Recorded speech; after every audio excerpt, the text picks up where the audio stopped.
उसने कहा जब जीसस क्राइस्ट तेरे गर्भ में आएगा, आनंद और जय तेरी है। क्यों? क्योंकि यीशु मसीह तेरे अंदर आ चुका है।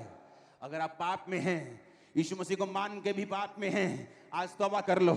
अगर आनंद लेना है और जय लेनी है, अगर डिवाइन इन्फ्लुएंस अपने हार्ट के ऊपर लेना है और बॉडी के ऊपर रिफ्लेक्शन, लाइफ के ऊपर रिफ्लेक्शन लेनी है, आपको लगता है लोग बोलेंगे यार तुम्हारी जिंदगी से कुछ ईश्वरीय रिफ्लेक्ट होता है, जब हम तुमसे मिलते हैं ऐसे आम सा नहीं लगता, क्योंकि वो रिफ्लेक्शन तुम्हारी लाइफ पे आ जाती है, वो असर तुम्हारी लाइफ पे आ जाता है।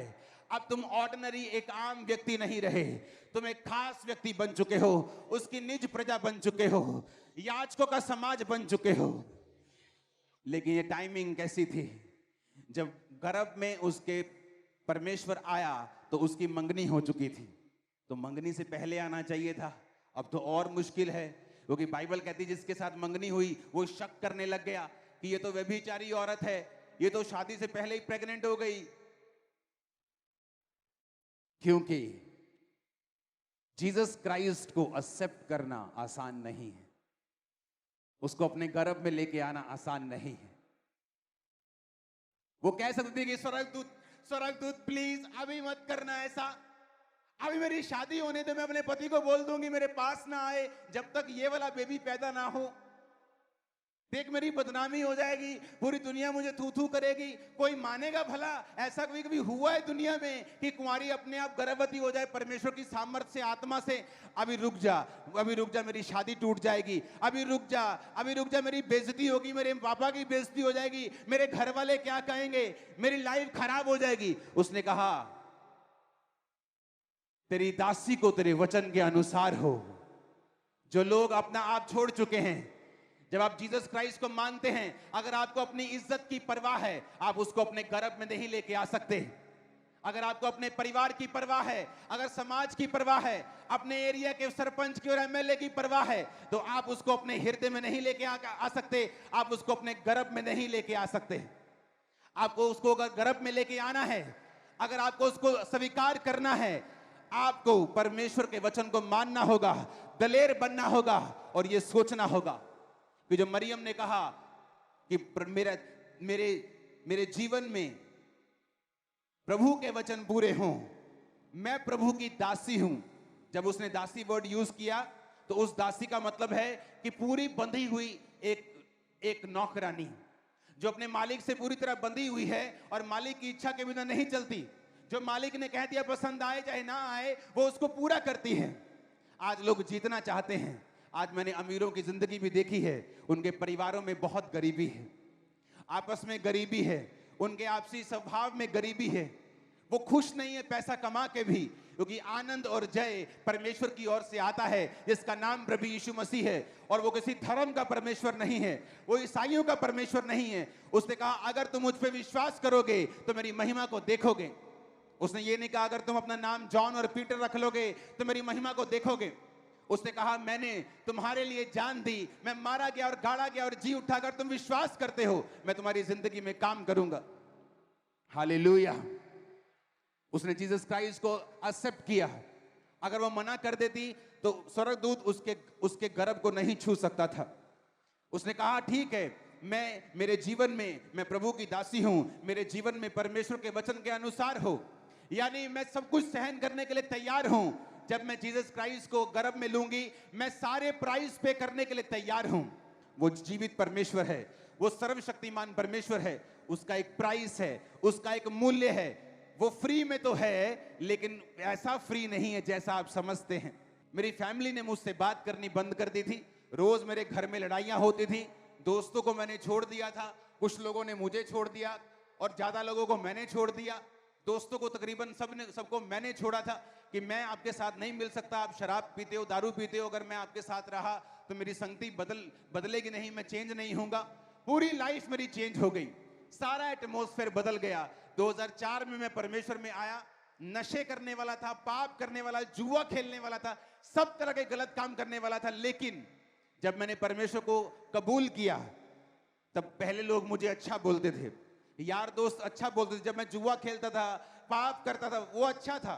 लेकिन जैसे मैं मसीह में आया मैं बुरा बन गया, परिवार के लिए बुरा बन गया, समाज के लिए बुरा बन गया, रिश्तेदारों के लिए बुरा बन गया। पूरे रिश्तेदार मुझे मेरी बड़ी प्रशंसा करते थे मसीह में आने से पहले कि इन्हां दा मुंडा बहुत सियाना है, इन्हां दा मुंडा बहुत सियाना है, बाहर पढ़दा बहुत सियाना है। लेकिन जैसे ही मसीह में आया बोलते हैं पागल है, ये पागल है, ये पागल है। हाँ, सब कुछ चेंज हो गया, बेइज्जती होनी शुरू हो गई। लेकिन मुझे मालूम था कि स्वर्ग का राज्य, वचन कहता है, एक व्यापारी के समान है जिसको एक बहुमूल्य मोती मिला। जब उसने उस बहुमूल्य मोती को देखा तो सब कुछ बेचकर उस मोती को मोल ले लिया। लोगों के लिए वो व्यापारी मूर्ख होगा कि ऐसा कौन सा धंधा है, ऐसा कौन सा व्यापार है कि भाई साहब जो तू कर रहा है कि सारा अपना घर, सारी प्रॉपर्टी, सब कुछ बेच के ये मोती मोल ले लिया। लेकिन वो व्यापारी सियाना था, उसे मालूम था कि इस मोती की कीमत इतनी है कि जो मैंने बेचा है वो 100 गुना मुझे वापस मिलेगा। मैं जानता था कि जिस जीसस क्राइस्ट को मैंने ग्रहण किया है, जिस रिश्तेदारों को 4 को मैंने छोड़ा है, आज 4 लाख मेरे रिश्तेदार बैठे हैं। देखो, पहला कदम आसान नहीं होता। कोई जिम जाता है, उसे पूछो पहला महीना कैसा रहा। कोई नया बिजनेस शुरू करता है, उससे पूछो पहले 6 महीने कैसे थे। कोई शहर छोड़ के अलग शहर में जाता है, उससे पूछो पहले 4-5 महीने कैसा लगा। कोई फॉरेन में जाता है, उससे पूछो पहले 3 महीने कैसे थे। वो लगा नरक थे, नरक। कनाडा में भी नरक लग रहा था क्योंकि नया नया था। मसीह में आने, जब आप आते हैं मसीह में, दुनिया की परवाह किए बिना आपको दुख लगता है, स्ट्रेस होता है। आप इमेजिन करो, 2004 में मैं परमेश्वर में आया और 5 में मेरा डिप्रेशन डबल हो गया था।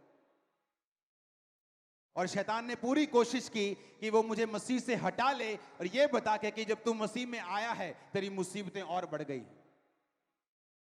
क्योंकि शैतान को मालूम था अगर कैंसर का फोड़ा हो, दर्द के मारे वो फोड़े को ना हटाया जाए और बाद में वो मार दे, इससे अच्छा है कि पेन हो लेकिन उस फोड़े को काट दिया जाए। उसी तरह शैतान को मालूम है कि इसको जितना तंग कर सकते हो कर लो। अगर ये मसीह में बन गया और टिक गया, ये कईयों को निकाल देगा। मेरी लाइफ, मुझे कईयों से निकाल देगा, कईयों को खत्म कर देगा, मेरी जिंदगी में कईयों को फिनिश कर देगा ये। आमीन। जब आप जीसस क्राइस्ट को स्वीकार करेंगे, आनंद और जय परमानेंट, परमानेंट। भाई की शादी है, आज आनंद है, जब शादी निकल गई फिर गरीबी, फिर प्रॉब्लम, फिर बीमारियां, फिर कलेश। खुदा कहता है मैं तुझे ऐसा आनंद नहीं दूंगा, मैं तुझे ऐसा आनंद दूंगा जो 24 घंटे तुम पे छाया रहेगा। मैं तुम्हें ऐसी जय दूंगा जो 24 घंटे तुम्हारे साथ रहेगी। आमीन। ऊंचे वाला चाहिए चर्च। आप तैयार हैं जीसस क्राइस्ट को ग्रहण करने के लिए? लोगों की परवाह तो नहीं करोगे, रिश्तेदारों की परवाह तो नहीं करोगे, किसी चीज की परवाह मत करना। मेरा एक्सपीरियंस है ये, किसी चीज की। जब खुदा का वचन एक तरफ हो, दुनिया पूरी एक तरफ हो, खुदा के वचन को ग्रहण कर लेना। कोई धमकाए, कोई डराए, कोई घबराने की कोशिश करे, डोंट वरी, असी यीशु दे बंदे हैं, आजाद परिंदे हैं। आमीन। अगर अकेला उड़ना पड़े तो उड़ जाना, एक बड़ा झुंड तुम्हें ज्वाइन कर लेगा बाद में यीशु मसीह के नाम में। उस झुंड में और भी होंगे, तुम्हारे अपने भी होंगे जिन्होंने तुम्हें छोड़ा था। आमीन। ऊंचे वाला चाहिए चर्च, आमीन। ऊंचे वाला चाहिए। हालेलुया। और आप इस बात को ध्यान से समझो, मेरे मन में 1% भी, कोई भी पछतावा नहीं था, 1% भी रिग्रेट नहीं था कि मैंने ऐसा क्यों किया, मैंने अपने रिश्तेदारों का दिल क्यों दिखाया, मैंने अपने फादर मदर का दिल क्यों। 1% भी मुझे पछतावा नहीं था। मैं जानता था कि मैं जीसस क्राइस्ट के पीछे हूं, मैं जीवित परमेश्वर के पीछे चल रहा हूं, मैं किसी धर्म को फॉलो नहीं कर रहा हूं, मैं धार्मिकता को फॉलो कर रहा हूं। मुझे 1% भी पछतावा नहीं था। मैंने कभी परमेश्वर के सामने बेचारा बनने की कोशिश नहीं की कि मैं तेरे लिए ये कर रहा हूं। मैं आनंदित था, मैं अकेला आनंदित था, बिजी था, काम करता था 5 बजे तक अपने बिजनेस को, उसके बाद प्रार्थना में बैठता था, विजिट करता था, बिजी था, अपने आप को बिजी रखा हुआ। तो कोई बुलाए ठीक है, नहीं बुलाए तो भी ठीक है, कोई खाना पूछ ले ठीक है, नहीं पूछे तो भी ठीक है। एंजॉय करो लाइफ को परमेश्वर में, क्योंकि आने वाला समय जीत से भरा हुआ था, ये मुझे मालूम था। कुछ बड़ा होने वाला ये मुझे मालूम था।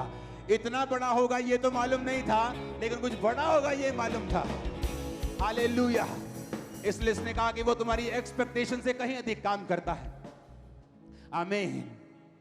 वो परमेश्वर तुम्हें ब्लेस तो करना चाहता भी है, लेकिन तुम्हें वो जीवन जल के सोते को तुम्हारे अंदर से बहाकर तुम्हें ब्लेसिंग का एक सोता भी बनाना चाहता है। आप जानते हैं क्या हुआ? स्वर्गदूत ने क्या कहा?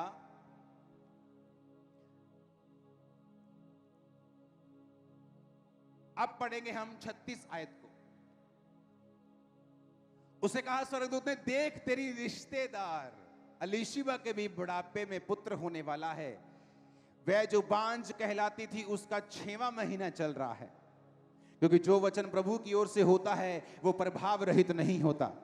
मरियम ने कहा, देख मैं प्रभु की दासी हूं, मुझे तेरे वचन के अनुसार हो। तब स्वर्गदूत उसके पास से चला गया और वो मरियम उठकर पहाड़ी देश में यहूदा के एक नगर को गई और जकरिया के घर में अलीशिबा को ग्रीटिंग्स दी, शालोम बोला। जो ही अलीशिबा ने मरियम का नमस्कार शालोम सुना, बच्चा उसके पेट में उछल पड़ा और अलीशिबा पवित्र आत्मा से परिपूर्ण हो गई और उसने बड़े शब्द से कहा, तू स्त्रियों में धन्य है और तेरे पेट का फल धन्य है। यह अनुग्रह मुझे कहां से हुआ कि मेरे प्रभु की माता मेरे पास आई? क्योंकि देख जो ही तेरे शालोम का शब्द मेरे कानों में पड़ा तो बच्चा मेरे पेट में आनंद से उछल पड़ा।